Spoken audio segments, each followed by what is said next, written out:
Je vais vous raconter comment Dieu m'a permis de faire la connaissance de mon grand-père.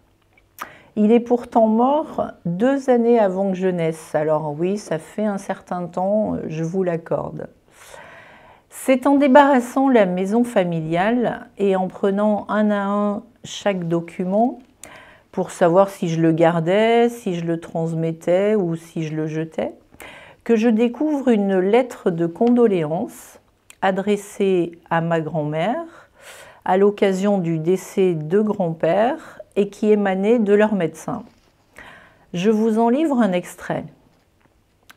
Contrairement aux usages, je ne m'attristerai pas du décès de Monsieur J. Je l'aimais assez pour penser avec vous que le repos auquel il avait droit a été mérité par cette admirable sérénité avec laquelle il a attendu la rencontre avec le Seigneur. Il était prêt et savait affronter les épreuves et la maladie avec courage et foi.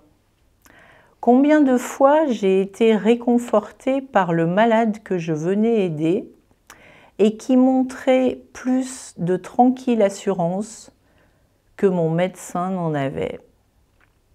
Que son médecin n'en avait, pardon.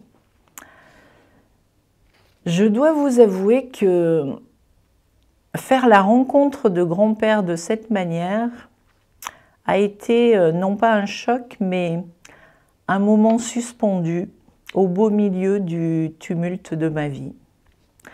J'étais dans une saison difficile, entre le deuil d'une maman à faire, le tourbillon professionnel, les difficultés de couple. Et Dieu m'interpellait d'une manière peu commune, avec une vraie douceur. Lire ces lignes parlant de grand-père, lui qui avait vécu 2 guerres mondiales, combattant et blessé durant la première, et voir qu'il n'en gardait aucune amertume et qu'il était serein et rempli de l'amour que Dieu avait mis dans son cœur, a été pour moi un exemple formidable.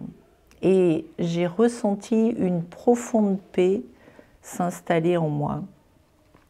Dieu me parlait à travers cette lettre de condoléances et il me disait « Regarde, je suis là. Dans ta tempête, je suis là. Dans les horreurs de la guerre, je suis là. Dans la maladie, je suis là. Dans le deuil, je suis là. Je suis là pour toi. Sois tranquille, n'aie pas peur. Je reste à tes côtés. » Je me souviendrai longtemps de ce moment.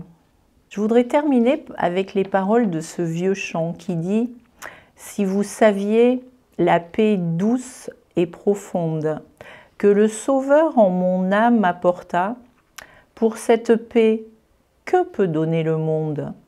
Elle jaillit pour vous de la croix.